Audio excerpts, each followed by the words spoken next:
Hi friends, అందరికీ నమస్కారం.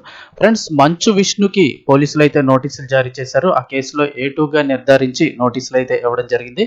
So దానికి సంబంధించిన కంప్లీట్ డీటెయిల్స్ వీడియోలో తెలుసుకుందాం. వీడియో పూర్తిగా చూడండి, అలాగే తప్పకుండా లైక్ చేయండి. మరిన్ని అప్డేట్స్ కోసం ఛానల్ని సబ్స్క్రైబ్ చేసుకోండి. ప్రభుత్వం నుంచి వచ్చే లేటెస్ట్ అప్డేట్స్ అన్ని కూడా ఎప్పటికప్పుడు మన ఛానల్ ద్వారా మీకు ముందుగానే తెలియజేయడం జరుగుతుంది. అలా వీడియోని ఒక లైక్ చేస్తే మరింత మందికి ఇన్ఫర్మేషన్ చేరుతుంది. ఇక వివరాల్లోకి వెళ్ళిపోదాం.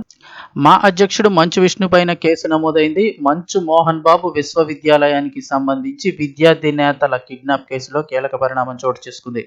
నటుడు మా అధ్యక్షుడు మంచు విష్ణుకు చంద్రగిరి పోలీసులు నోటీసులు పంపించారు. కిడ్నాప్ ఆరోపణల నేపథ్యంలో విచారణకు హాజరు కావాలంటూ ఆదేశాలు జారీ చేశారు. మొత్తంగా పోలీసులు 2 నోటీసులు ఇచ్చారు. ఇప్పుడు ఈ వ్యవహారం సినీ పొలిటికల్ సర్కిల్స్లో సంచలనంగా మారింది.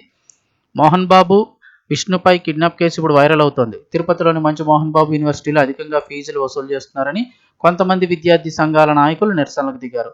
దీంతో కాలేజీ వద్ద పెద్ద రచ్చ జరిగింది. మోహన్ బాబు యూనివర్సిటీ ఫీజులు భారీగా దోచుకుంటున్నారని ఎస్ఎఫ్ఐ నేతలు కలెక్టరేట్ ముట్టడికి రెడీ అయ్యారు. దీంతో మోహన్ బాబు బౌన్సర్లు 2 విద్యార్థి నేతలను బలవంతంగా కారులో ఎక్కించుకొని తీసుకువెళ్లారు.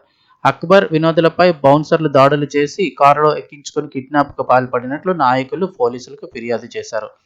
ఈ క్రమంలో రంగంలోకి దిగిన పోలీసులు ఆ కారును వెంబడించి ఘటనకు కారణమైన పలువురిపై కేసులను నమోదు చేశారు.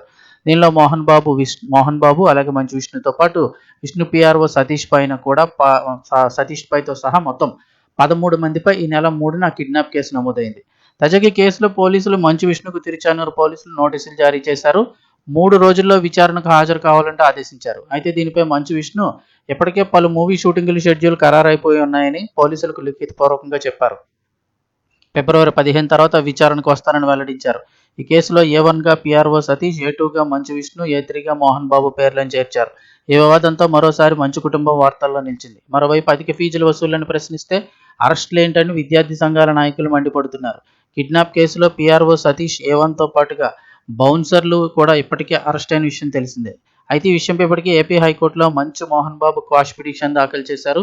దీంతో ఇప్పుడు మోహన్ బాబు, విష్ణు ఈ కేసులో ఎలాంటి పరిణామాలు ఎదుర్కొంటారనేది అయితే ఆసక్తికరంగా మారిందని చెప్తున్నారు.